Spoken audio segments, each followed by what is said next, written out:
नमस्कार साथियों, कैसे हैं आप लोग? उम्मीद करता हूँ बहुत अच्छे होंगे। राज्य व्यवस्था के अंतर्गत आज एक नया टॉपिक आपको पढ़ने को मिलेगा, जिसका नाम है संसदीय समितियां। ठीक है, पार्लियामेंट्री कमेटी। बहुत ही इंपॉर्टेंट टॉपिक है और इस टॉपिक से हर परीक्षा में 2 से 3 प्रश्न आपको बड़े आराम से मिल जाते हैं। ठीक है, इसमें 3-4 कमेटी हैं जो बहुत इंपॉर्टेंट हैं, जिनके बारे में हम लोग आज पढ़ेंगे, समझेंगे कि जो संसदीय समितियां हैं वो क्या होती हैं, क्यों बनाई जाती हैं, कितने प्रकार की होती हैं और उनका कार्य क्या होता है, ये सब जानने का हम लोग प्रयास करेंगे। बहुत ही शॉर्ट में, ब्रीफ में और एकदम इंपॉर्टेंट सटीक जानकारी आपको मिलेगी, ताकि परीक्षा में आने वाला कोई भी प्रश्न आपका यहां से गलत नहीं होना चाहिए। ठीक है, रिवीजन की दृष्टि से ये क्लास चल रही है। हमारा उद्देश्य यही है कि संपूर्ण सिलेबस को रिवाइज कराया जाए और जो छोटी-छोटी कमियां परीक्षा में हो जाती हैं, उन कमियों को दूर करना और छोटी सी जानकारी के अभाव में या कम जानकारी के अभाव में आता हुआ प्रश्न गलत हो जाता है, वो अब आगे से गलत नहीं होना चाहिए। करंट अफेयर्स की कक्षाएं भी बहुत जल्दी स्टार्ट होने वाली हैं। शीघ्र ही आपको करंट अफेयर्स भी पढ़ने को मिलेगा और बेसिकली हम जो है पिछले 6-8 महीने का करंट अफेयर्स यानी कि वही अक्टूबर नवंबर 2023 से लेकर के और अब तक का जो भी करंट अफेयर्स है, चूंकि आरओ की परीक्षा आपकी दिसंबर में ही होगी, ये जान लीजिए, सब लोग अच्छे से सुन लीजिए। 22-23 दिसंबर में ही आपकी आरओ परीक्षा होनी है, लेकिन पीसीएस की परीक्षा पर आपका ग्रहण लग सकता है 27 अक्टूबर को। उम्मीद ना के बराबर है कि आपकी पीसीएस की परीक्षा नहीं होगी। ठीक है, और अभी 2 डेट चल रही हैं, अफवाहें हैं कि वो दिसंबर में होगी या फिर अगले साल होगी। ठीक है, तो ये अफवाहों का दौर है, लेकिन ये लगभग सही है कि 27 अक्टूबर को तो नहीं होने जा रही है। कारण जो भी हो पहले हम बता भी चुके हैं। ठीक है, कोई दिक्कत नहीं है, तैयारी करिए, लेकिन थोड़ी सी दिक्कत है भी, क्योंकि परीक्षाएं जब टाइम से हो जाती हैं तो अच्छा रहता है। और पीसीएस वैसे ही लेट हो रहा है, पूरा साल बीत गया, ठीक है, और एग्जाम नहीं हुआ, जबकि वैकेंसी जो है अब तक तो समझिए कि क्लियर हो जानी चाहिए थी, दिसंबर तक तो क्लियर हो ही जाती। आयोग ने टारगेट भी बना रखा था कि 1 साल में पीसीएस को कंप्लीट करना। ठीक है, खैर अब जो भी कारण रहे हों उन पर नहीं जाना है। कुल मिलाकर के हमें तैयारी करनी है, पढ़ना है, अच्छे से पढ़ना है, अच्छे से तैयारी करनी है। ठीक है, और टेस्ट सीरीज आप लोग हल करते रहिए, बहुत जरूरी है। ठीक है, बीच बीच में हल करते रहिए, क्योंकि उससे आपकी प्रैक्टिस बनी रहेगी और आपकी कमियों का पता चलता रहेगा कि कहां पर आप कमी कर रहे हैं। ठीक, तो उसको अगर ज्वाइन करना है तो आप लोग क्या करना है, डीपी एडुकेयर एप्लीकेशन पर जाना है, डीपी एडुकेयर। ठीक है, इस एप्लीकेशन पर आप जाइए और यहां से आप पीसीएस के लिए या फिर आरओ के लिए हिंदी की, करंट अफेयर्स की, जीएस की सारी टेस्ट सीरीज हैं, उनको आप लोग ज्वाइन कर सकते हैं। ठीक है, और वहां पर आप हल करिए बढ़िया से। इसी नाम से टेलीग्राम चैनल भी है, वो भी आप लोग ज्वाइन कर लीजिए, वहां से आपको बहुत बढ़िया जानकारी मिलने वाली है। तो चलिए सबसे पहले हम लोग जान लेते हैं कि संसदीय समितियां क्या होती हैं। ठीक है, देखिए संसदीय समितियां क्या होती हैं, ये जो हमारी संसद है यानी कि लोकसभा है और राज्यसभा है, इसके द्वारा ये समितियां बनाई जाती हैं। ठीक है, यानी कि लोकसभा अध्यक्ष या जो राज्यसभा के सभापति होते हैं, उनके द्वारा ये समितियां बनाई जाती हैं। और ये जो समितियां होती हैं, संसदीय समितियां होती हैं, ये लोकसभा अध्यक्ष और राज्यसभा के जो सभापति होते हैं, उनके निर्देशन में ही ये कार्य करती हैं। और जब ये कार्य कर लेती हैं तो अपना प्रतिवेदन, ठीक है, किसको सौंपती हैं, इन्हीं को सौंपती हैं। यानी कि इनका जो गठन होता है वो लोकसभा अध्यक्ष या राज्यसभा के सभापति द्वारा होता है। ठीक है, इनका जो गठन होता है वो लोकसभा या फिर जो राज्यसभा के सभापति हैं, उनके द्वारा इनका गठन किया जाता है। और इन्हीं के निर्देशन में ये समितियां क्या करती हैं, कार्य करती हैं और अपना प्रतिवेदन यानी कि अपनी रिपोर्ट भी ये इन्हीं लोगों को सौंपती हैं। अगर लोकसभा की समिति है तो लोकसभा अध्यक्ष को, राज्यसभा की समिति है तो फिर ये राज्यसभा के सभापति को अपनी रिपोर्ट सौंपती है। ठीक है, ये बेसिक चीज है की समितियां। अब बात है कि समितियां क्यों बनाई जाती हैं, ठीक है। उससे पहले हम लोग जान लेते हैं कि समितियां कितने प्रकार की होती हैं, ठीक है। क्यों बनाई जाती हैं ये जानने से पहले हम लोग जान लें कि समितियां कितने प्रकार की होती हैं, ठीक है। देखिए, संसदीय समितियां जो होती हैं वो बेसिकली दो प्रकार की होती हैं, ठीक है। एक होती है स्थायी समिति और दूसरी होती है तदर्थ समितियां। स्थायी समितियां और तदर्थ समितियां, ठीक है, इनको कहते हैं एडहॉक कमेटीज, ठीक। देखिए, स्थायी समितियों का मतलब ये है कि ये स्थायी समितियां 1 वर्ष या फिर अधिक समय के लिए इनको बनाया जाता है और निरंतर अपना ये कार्य करती रहती हैं, ठीक है। कितना समय? बेसिकली ये लगभग 1 वर्ष के लिए या कभी-कभी थोड़ा-सा टाइम बढ़ जाता है, तो उसके लिए बनाई जाती हैं, जिनको हम कहते हैं स्थायी समितियां 1 वर्ष के लिए बनाई जाती हैं, ठीक है। और जो तदर्थ समितियां होती हैं, इनको हम अस्थायी समितियां भी कह सकते हैं। ये आवश्यकता अनुसार, मान लो कोई मामला हो गया, कोई जांच करवानी है, उसके लिए तत्काल एक कमेटी गठित की और जैसे उसने अपनी जांच करी, जांच रिपोर्ट सौंपी और वो खत्म, ठीक। मान लो वो हो सकता 2 महीने में अपनी जांच रिपोर्ट दे दे, 4 महीने में दे दे, 6 महीने में दे दे, 3 महीने में दे दे, ठीक है। तो ये जो तदर्थ समितियां हैं, ये स्थायी नहीं होती हैं, ये अपनी जांच रिपोर्ट जैसी सौंपती हैं, इनका काम खत्म हो जाता है और इनको समाप्त कर दिया जाता है, ठीक है। लेकिन जो स्थायी समितियां होती हैं, ये बनी रहती हैं और इनका समय समय पर गठन भी होता रहता है और निरंतर आधार पर अपना ये काम करती रहती हैं। इसके अंतर्गत आप पढ़ेंगे आज 3 समितियां, ठीक है। 3 समितियां पढ़ने वाले हैं इसके अंतर्गत,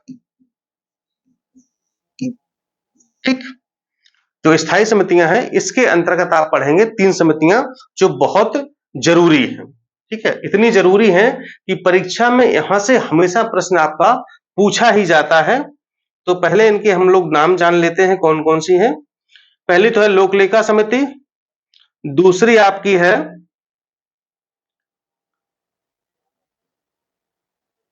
ये दिखाते हैं आपको प्राकलन समिति और तीसरी है सार्वजनिक उपक्रम समिति, ठीक है। तो ये समितियां आपकी 3 प्रकार की हैं।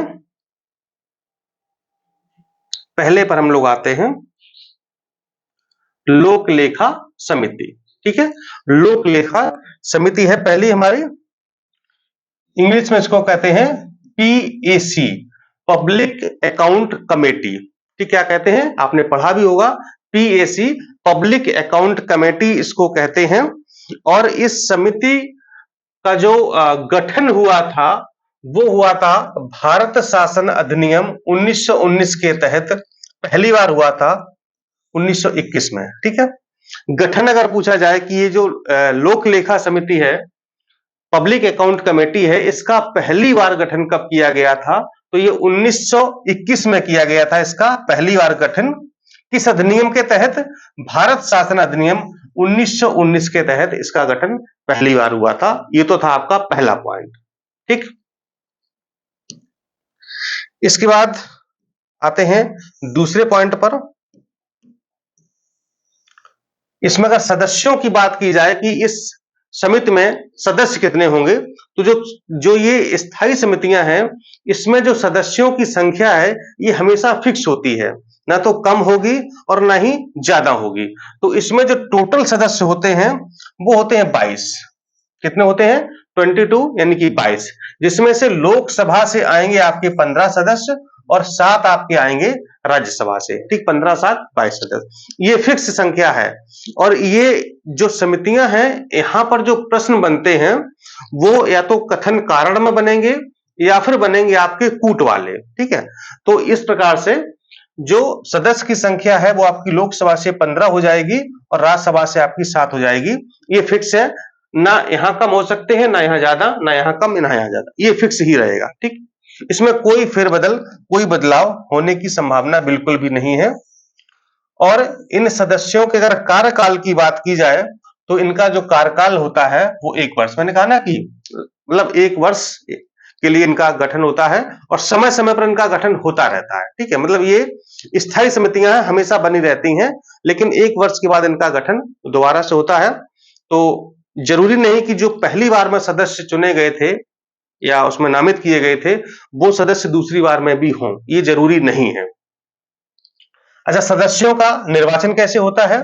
तो सदस्यों का निर्वाचन होगा आपका एकल संक्रमणीय मत द्वारा आनुपातिक प्रतिनिधित्व के आधार पर। ठीक है, ये आप ये प्रणाली देख रहे हैं, ये संविधान में कई जगह लागू होती है। तो इसी के आधार पर इन सदस्यों का चयन भी होता है, इनका भी मनोनयन इसी आधार पर किया जाता है या निर्वाचन किया जाता है इनका।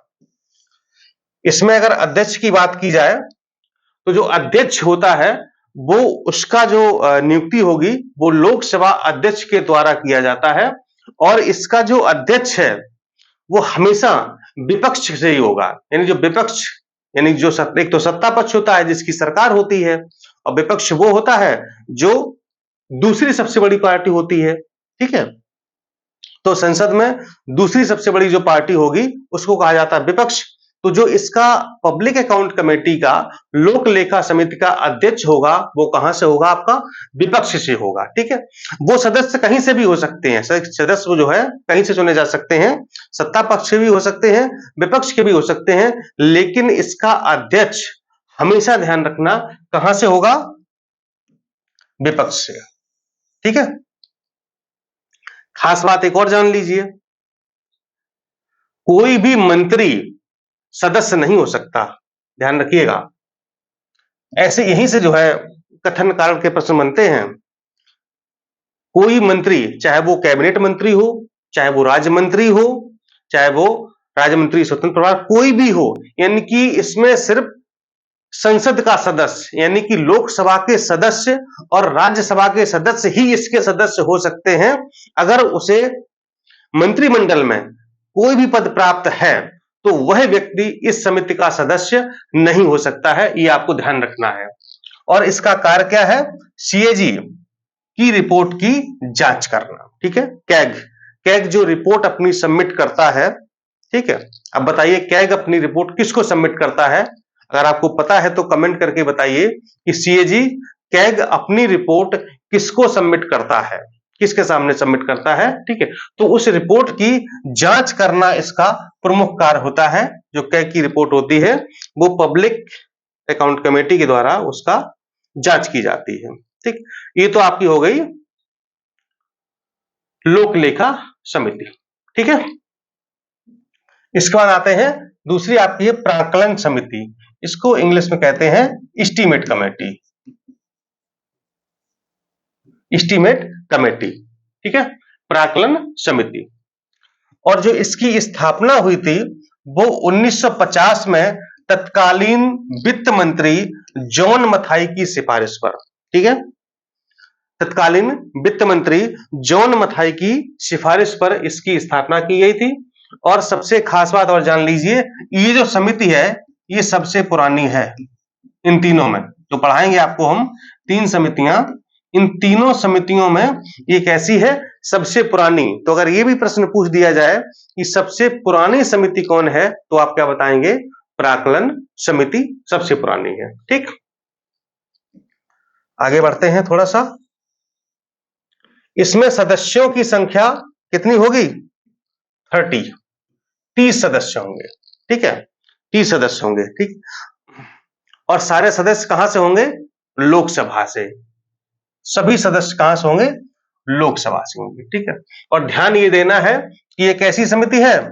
सबसे बड़ी समिति भी है, क्योंकि इसमें जो सदस्यों की संख्या होती है वो सबसे ज्यादा होती है, इसलिए इसको सबसे बड़ी भी है और सबसे पुरानी भी समिति है।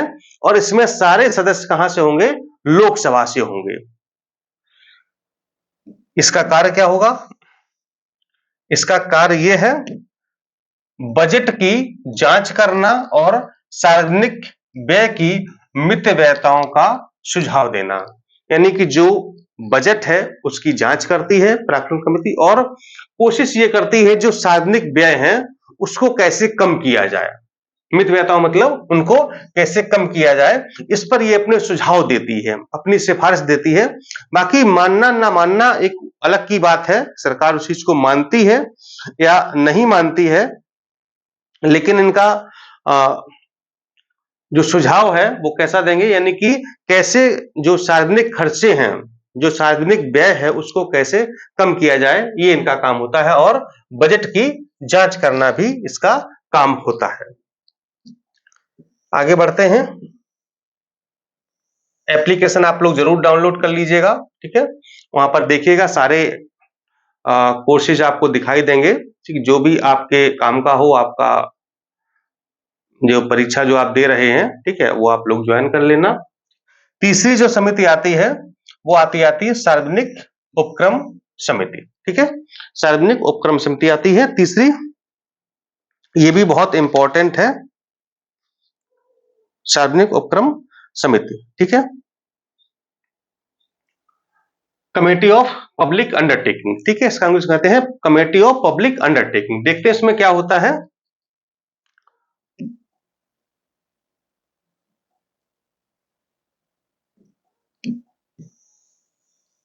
इसकी जो स्थापना हुई थी वो 1964 में कृष्णा मेनन समिति की सिफारिश पर की गई थी। ये प्रश्न भी पूछे जाते हैं, हमने सिर्फ उतने ही पॉइंट यहाँ पर लिखे हैं जो वास्तव में परीक्षा की दृष्टि से उपयोगी है, कोई फालतू बात नहीं लिखी है। हालांकि इसमें बहुत सारी बातें और भी, लेकिन कोई मतलब नहीं है क्योंकि परीक्षा में वो सब चीजें नहीं पूछी जाएंगी। तो कृष्णा मेनन समिति की सिफारिश पर 1964 में इसका गठन किया गया था या इसकी स्थापना की गई थी। इसमें भी लोक लेखा समिति की तरह सदस्यों की संख्या 22 होती है, और खास बात यह है कि 15 लोकसभा से और 7 राज्यसभा से, ठीक। तो लोकलेखा समिति और सार्वजनिक उपक्रम समिति, इन दोनों में अगर सदस्य संख्या की बात की जाए तो ये दोनों सेम होंगे, 22 सदस्य दोनों में होंगे, 15 लोकसभा से होंगे और 7 आपके कहां से होंगे, राज्यसभा से होंगे।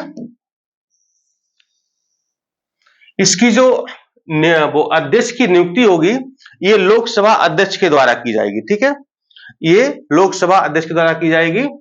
और जो सदस्य सब में वही चीज है, तीनों समिति की बात करें तो सदस्य वही कि वो मंत्री नहीं हो सकते हैं, ठीक है, कोई मंत्री इसका सदस्य नहीं बन सकता है, लोकसभा अध्यक्ष के द्वारा, ठीक है। लेकिन पब्लिक अकाउंट कमेटी में विपक्ष का नेता, विपक्ष से ही अध्यक्ष चुना जाएगा, लेकिन इसमें कोई ऐसा जरूरी नहीं है कि विपक्ष से अध्यक्ष हो, इसमें सत्ता पक्ष का भी हो सकता है, विपक्ष का भी, कोई भी हो सकता है। इसका जो कार्य है वो सरकारी क्षेत्र के उपक्रमों, अब सरकारी क्षेत्र के उपक्रम कौन है, जैसे NTPC, ONGC, SAIL, steel authority of India limited, GAIL, gas authority of India limited, ठीक है, भेल, इस तरह से है ना, सीआईएल कोल इंडिया लिमिटेड, ठीक ठीक। तो ये सब क्या है, ये सार्वजनिक क्षेत्र की कंपनियां हैं या सरकारी क्षेत्र की कंपनियां हैं। तो सरकारी क्षेत्र के उपक्रम की रिपोर्टों और लेखाओं की जांच करना, ठीक, ये इनका काम है। इसलिए कहा ना सार्वजनिक उपक्रम समिति, जो सरकार के सार्वजनिक उपक्रम है तो उनकी जो भी रिपोर्टें आएंगी या उनका जो भी लेखा आएगा तो उन सब की ये क्या करती है, जांच करती है ये कमेटी, ठीक। अब वो जांच करेगी, अपना देखेगी जो वो रिपोर्टें वहां से फील्ड से आई हैं या कंपनी से आई हैं या उपक्रम से आई हैं वो सही है या नहीं है, उनकी जांच करके अपना रिपोर्ट वो सौंप देगी। एक चीज और यहां देख लीजिए, इसकी जो सिफारिशें हैं वो सलाहकारी प्रकृति की हैं, बाध्यकारी नहीं है। यानी कि जो सार्वजनिक उपक्रम है उनकी जो रिपोर्टें आई या जो भी लेखा है उनकी जांच की गई, ठीक है, और जांच के बाद अगर ये समिति लोकसभा अध्यक्ष को या राज्यसभा के सभापति को कोई सुझाव देती है या कोई सिफारिश करती है तो वो मानना ना मानना उनकी मर्जी है, मतलब बाध्यकारी नहीं है। उनकी जो ये कमेटी इसकी सिफारिश को मान भी सकते हैं और नहीं भी मान सकते हैं, कोई ऐसा जरूरी नहीं है।